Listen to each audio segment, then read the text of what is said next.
Go ahead. Hi, my name is Azra. I am 23 years old. I was born in former Yugoslavia, now it's known as Bosnia. I've been living here in America for 12 years now. I was born a year before the war started. The war in Bosnia was between the Serbs and the Croats. It was mainly a religion thing. I don't remember much about the war. There's certain things I remember. I was about 4 years old when the war actually started getting really bad.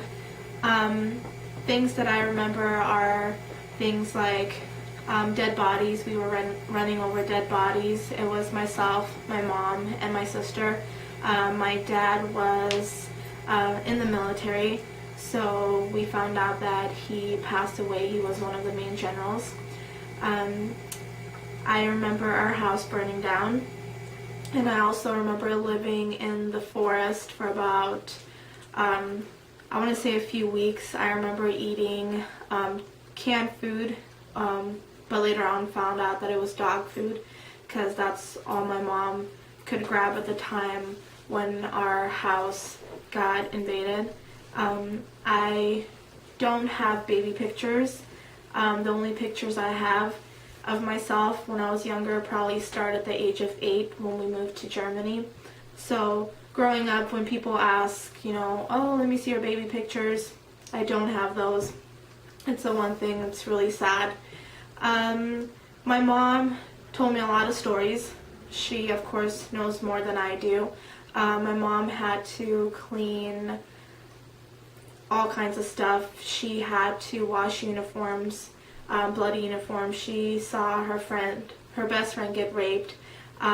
She actually saw one of the guys take a iron hanger, push it together, and the little hook at the top, they inserted into the woman and pulled out her baby.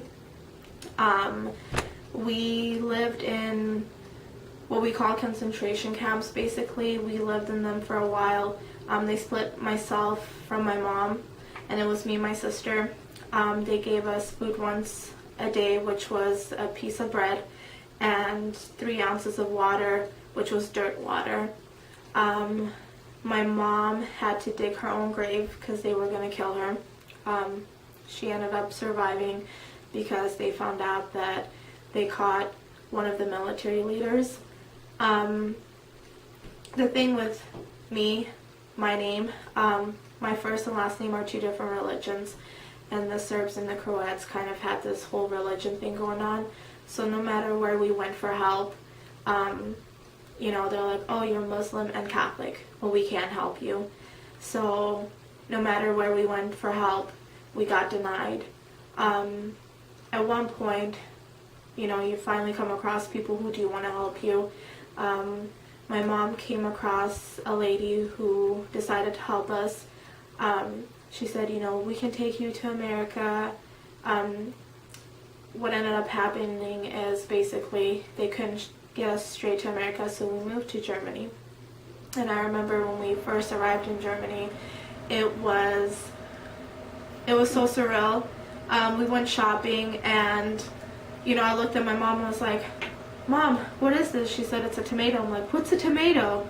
What's a banana? I mean, growing up, literally, I did not know what a banana was in Bosnia or anything like that because, I was born a year later, war started, so a lot of the things growing up, I didn't know what things were.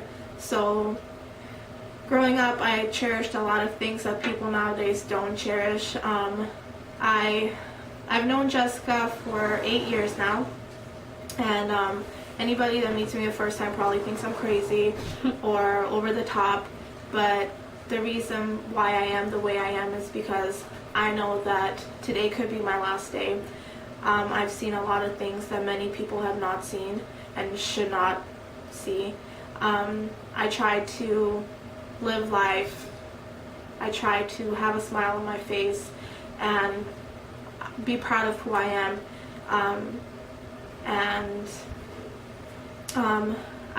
I think that everybody should kind of take a step back and realize that, you know, even though you don't have the car you want, or the cell phone, or you don't have your nails done or whatever, it doesn't matter. You know, you're breathing, you're living, you have a roof over your head, you're either going to school.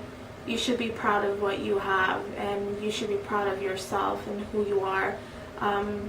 Life takes us through a journey, and my journey has been a roller coaster. So that's my story. And you know, Jessica says she's proud of me because everything I've been through. I mean, there's more things, of course, but you know, I've known Jessica, like I said, 8 years now, and she didn't go to school for 5 years, and for her to jump back into school, I know it was very hard for her, and I'm very proud of her for doing that. It takes a lot for her.